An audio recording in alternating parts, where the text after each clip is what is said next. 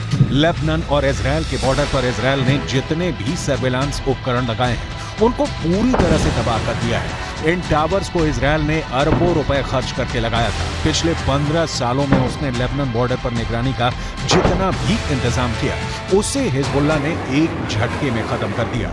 Israel का दावा है कि हिजबुल्लाह के पास 1.5 लाख से ज्यादा रॉकेट हैं और इन रॉकेट्स के निशाने पर उसके हाइफा और तेल अवीव जैसे शहर हैं। ये रॉकेट इजराइल पर गिरे तो इजराइल के 2 बड़े शहरों का काम तमाम हो जाएगा।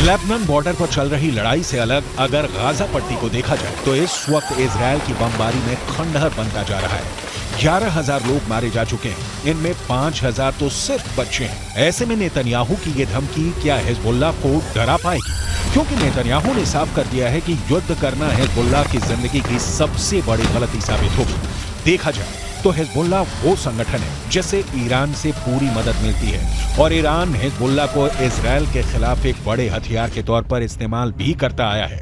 लेकिन इजराइल ने अगर हिजबुल्लाह का हाल हमास जैसा करने का फैसला किया तो लेबनान में वर्ष 2006 वाले युद्ध की तबाही दोहराई जा सकती है। 2006 में हिजबुल्लाह और इजराइल के बीच 34 दिन तक युद्ध चला था। तब इजराइल के 121 सैनिकों को मिलाकर 160 लोग मारे गए थे, जबकि हिजबुल्लाह के 250 लड़ाकों समेत लेबनान के 1200 लोगों की मौत हुई थी। ये युद्ध संयुक्त राष्ट्र के दखल के बाद सीज फायर के साथ खत्म हुआ और इजराइल को लेबनान से पीछे हटना पड़ा था। हिजबुल्लाह 2006 में हुए युद्ध को अपनी जीत बता रहा है, लेकिन उसे बड़ा नुकसान भी उठाना पड़ा था। इसीलिए अगर इस बार भी हिजबुल्लाह को नुकसान उठाना पड़ा तो समझ लीजिए ईरान को भी बहुत बड़ा झटका लगेगा। वैसे नेतन्याहू भी यही चाहते हैं, लेकिन उनकी ये ख्वाहिश अब पश्चिम एशिया को बारूद के ढेर पर बैठा चुकी है। गाजा में जिस तरह की बमबारी हो रही है उसने पूरी दुनिया को जैसे सबसे मिला दिया है।